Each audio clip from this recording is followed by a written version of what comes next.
that they have prepared as a coalition agreement. We have not been given that document to go through.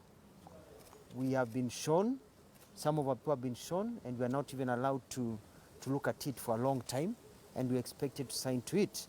And in the document, they are forming a leadership head of just Jubilee, ODM, and Wiper, and then they are the ones to decide who the rest of us where will fit and who among us will fit, and we are not in agreement to that.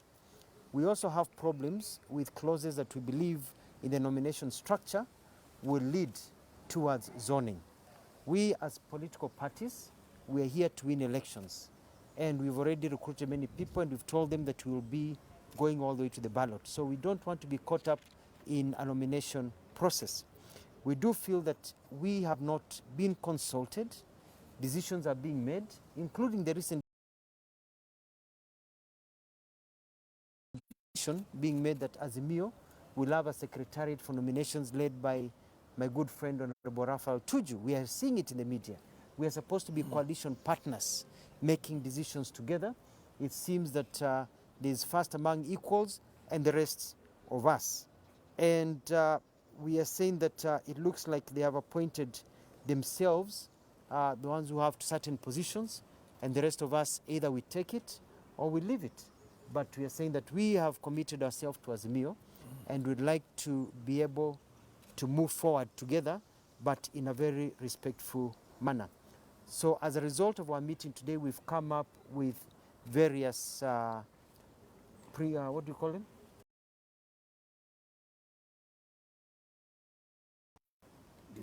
Decisions that will be read by Mheshimiwa over here. Yes, what the caucus meeting has decided is that we should, when they sign a document implying that this is a three-legged stool, it should actually be a four-legged table.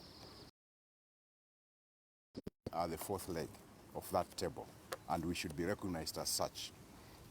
So that means that that document needs to be renegotiated to ensure that our interests are taken care of as the fourth leg of the Azimio coalition. And in the same way that they have introduced zoning through some technical language, we want it to be renegotiated and done away with. As Governor Mutua has just explained, we have our candidates spread out throughout the country, and we cannot subject them to that zoning program that they are trying to bring. Then the decision as to who becomes the deputy president or the running mate to Raila Amolo Odinga, all the parties here called their NDCs, and the NDCs resolved to back Raila Amolo Odinga for presidency. Similarly, we expect the same NDCs to give the name of who will be the running mate, not a decision by a few people.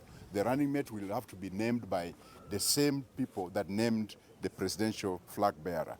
And this needs consensus, and we are saying that we must be listened to so that we can also be part of the coalition wholly, and our interests must be taken care of, because it should be known that time is running out, but we still have options which we can invoke at any time. So we expect that we should be, whatever is being done should be more inclusive, more consultative than what's going on so far.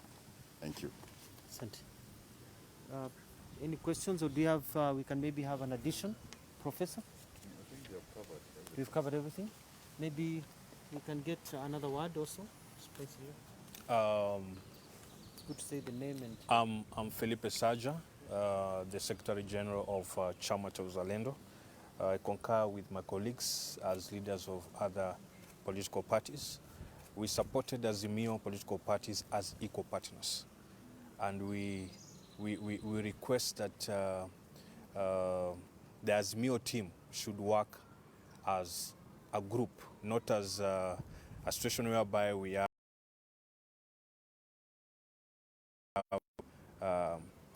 some parties looking at others as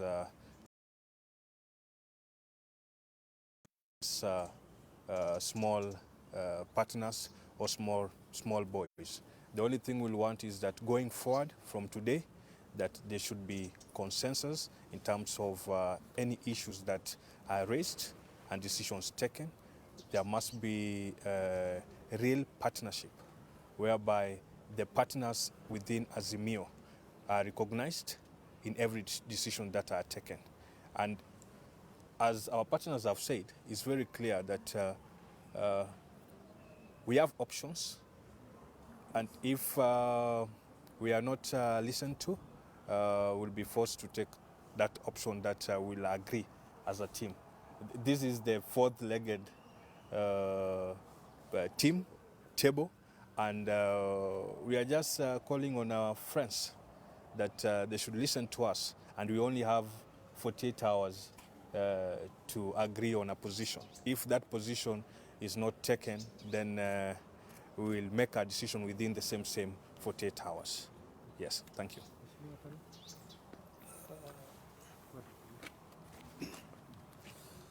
My name is Munene Kahiro, Chairman KRP, that is Kenya Reform Party. We also strongly feel that the source sacred document called the agreement has not been made public to the political parties that signed it. It is now imperative that the contents of the documents should be disclosed so that the parties make a very informed decision.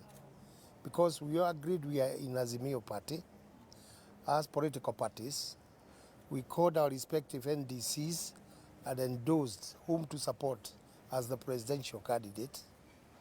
So in that spirit also, whatever we signed for should be made public to us, and we should go through it, and if possible amend the clauses that we feel are not justified to be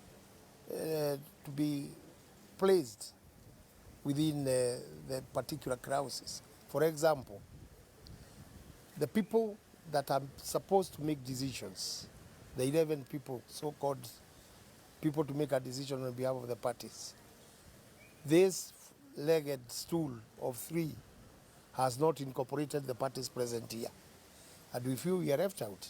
So what happens is that we also make known that we are the fourth leg of the stool, and we are there to support Azimio, but our interests should be taken care of. Maybe I can say something.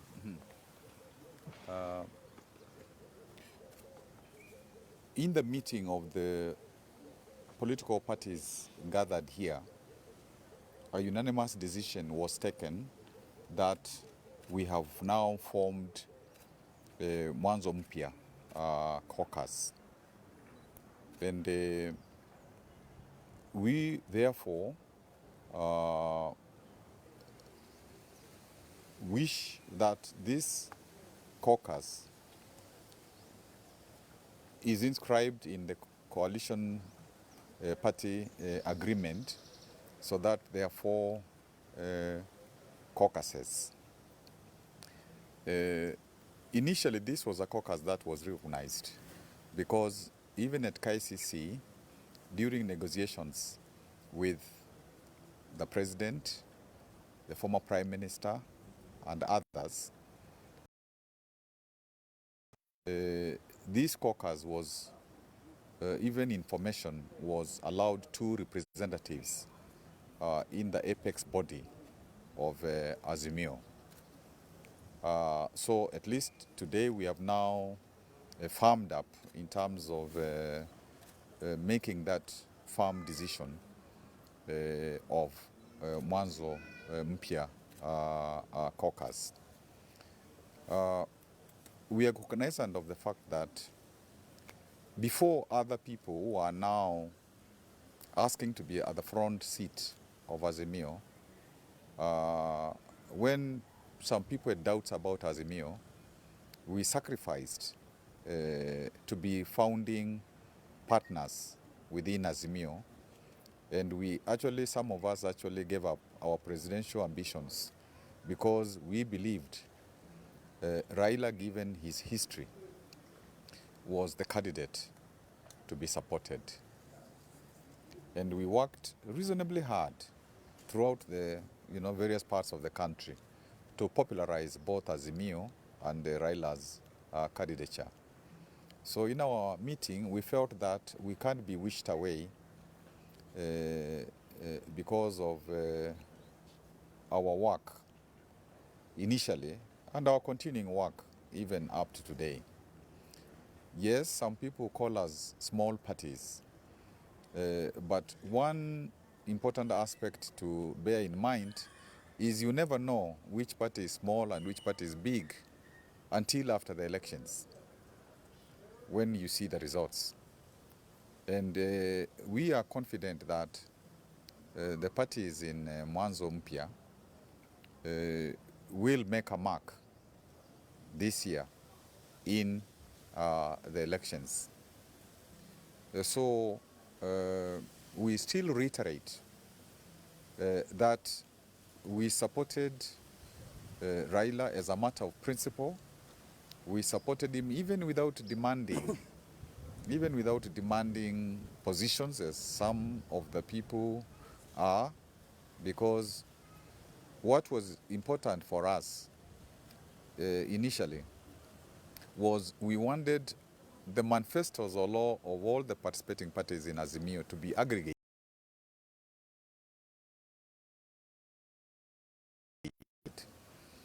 so that our people would say our parties have come with the best manifesto, development manifesto for Kenya. That was primary for us. It was not like we were asking Raila for this position or that position. That was secondary. And that is therefore, in terms of Mwanzo Mpya caucus, we feel that we deserve a choice place in Azimio, and that is why we are talking about a table of 4 legs. And if some people are stuck on stools, it can also be a stool of 4 legs, because we need to modernize our thinking in terms of where we come from culturally. Finally, as has been stated, all these parties here have candidates, because the 26th of March was the month for people to say which parties they will belong to for purposes of the elections of August. Therefore, in law, the candidates that we have attracted have a right to be in the ballot in August 2022. We cannot tell them that they cannot be. They have paid, they are within our parties, and we cannot tell them now at this juncture to get out. So we know that in some instances we may have to negotiate so that we don't lose a seat because of Azimio candidates crowding each other. But in such few circumstances, all the participating parties must reach a consensus. We don't want that decision taken outside the consensus of the participating parties. Thank you. That's good. Good. Asante sana. Asante. Question.